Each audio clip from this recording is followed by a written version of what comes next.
Welcome learners in this course of C programming. In this lecture, we will see what are data types and what are the different types of data types. A data type defines a domain of allowed values and operations that can be performed on those values. Storage representation of different data types is different in memory. Data type define क्या करता है? Domain और operations जो एक data type पे perform की जाती है. दैट मीन डेटा टाइप ये डिफाइन करता है कि हाँ, अगर हमारे पास कोई वैल्यू है, उसका डोमेन कहाँ से कहाँ तक है, हम कहाँ से कहाँ तक रेंज वैल्यू का ले सकते हैं. इसके अलावा हम कौन सी ऑपरेशन इस डेटा टाइप पे परफॉर्म कर सकते हैं. हर किसी डेटा टाइप की जो स्टोरेज रिप्रेजेंट है वो डिफरेंट है. There are four fundamental data types है जिनमें इंट है जो हम बहुत ज्यादा यूज करते हैं ड्यूरिंग प्रोग्रामिंग, कैर है character, float data type and double. Char हम इसलिए इस्तेमाल करते हैं जब भी हमें कोई सिंगल कैरेक्टर यूज करना होगा, for example A, for example B. Int हम तब इस्तेमाल करते हैं जब हमें कोई इंटीजर वैल्यू जरूरत पड़ती है, जैसे 1 2. फ्लोट हम तब जरूरत पड़ते हैं जब हमें कोई सिंगल प्रिसिजन वैल्यू जरूरत पड़ती है, फॉर एग्जांपल 1.0 पॉइंट के बाद ओनली वन डिजिट. और डबल हमें तब जरूरत पड़ती है जब हमें कोई double precision floating point number जरूरत पड़ती है, for example 2.01. We can use type qualifiers with these basic types to get some more types. हम type qualifiers का यूज भी कर सकते हैं, जिससे क्या कि हम more types of data देखते हैं. जैसे कि टू टाइप्स ऑफ क्वालिफायर कौन कौन से हैं. एक है कि size, depends upon the size, और है कि साइन कौन सी. साइज में आता है कि शॉर्ट और लॉन्ग, क्या हमें शॉर्ट की जरूरत पड़ी या लॉन्ग की. कभी कभार क्या होता है कि हमें डेटा टाइप जो है वो शॉर्ट की जरूरत पड़ती है, कभी कभार होता है कि हमें लॉन्ग कोई बड़ा नंबर चाहिए होता है तब हम लॉन्ग का इस्तेमाल करते हैं. कभी क्या होता है कि हमें साइनड डेटा चाहिए और कभी होता है कि unsigned. The qualifier signed and unsigned can be applied to char. ये जो साइनड और अनसाइनड ये हम सिर्फ अप्लाई कर सकते हैं कैर टाइप और इंटीजर टाइप के लिए. अगर क्या होता है कि क्वालिफायर अनसाइनड है तो नंबर क्या होता है, नंबर हमेशा पॉजिटिव होता है. अगर जो साइनड है तब क्या होता है, तब कभी कभार पॉजिटिव भी हो सकता है और नेगेटिव भी हो सकता है. अब अगर ये है कि हम साइन का मेंशन नहीं किया है क्या ये साइनड है या अनसाइनड है, तब जाके क्या होता है कि बाय डिफॉल्ट जो होता है वो साइनड होता है.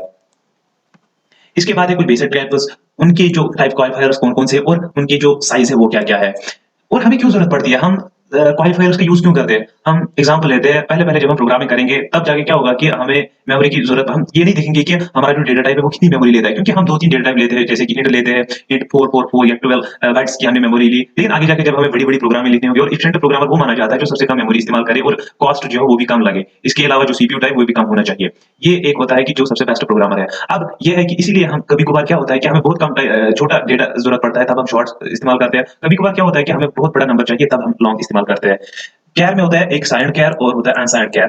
ये बोथ लेते हैं 1 बाइट मेमोरी. उसके बाद है इंट में है इंट और साइनड इंट ये सेम है, ये लेते हैं 2 बाइट्स. अनसाइनड इंट भी लेता है 2 टाइप्स. इसके बाद होता है कि शॉर्ट लेता है 1 बाइट, अनसाइनड शॉर्ट भी लेता है 1 बाइट. लेकिन कभी कभार क्या होता है कि हमें लॉन्ग इंट की जरूरत पड़ती है, लेकिन वो कितना लेता है 4 बाइट्स ऑफ मेमोरी. और अनसाइनड लॉन्ग भी सेम लेता है 4 बाइट्स ऑफ मेमोरी. फ्लोट में खाली फ्लोट आता है जो 4 बाइट्स ऑफ मेमोरी लेता है. डबल में दो आते हैं, एक होता है कि डबल, एक होता है कि लॉन्ग डबल. डबल में क्या होता है कि वो लेता है 8 बाइट्स ऑफ मेमोरी और लॉन्ग डबल लेता है कि 10 बाइट्स ऑफ मेमोरी. मोस्टली हम यूज करते हैं इंट और कैर और फ्लोट और simple double. All character and integer types are known as integer types. जो भी कैरेक्टर और इंटीजर वैल्यूज होते हैं उनको हम कहते हैं इंटीजर टाइप्स. और जो होते हैं फ्लोट डबल और लॉन्ग डबल उनको हम कहते हैं व्हाट, फ्लोटिंग पॉइंट टाइप.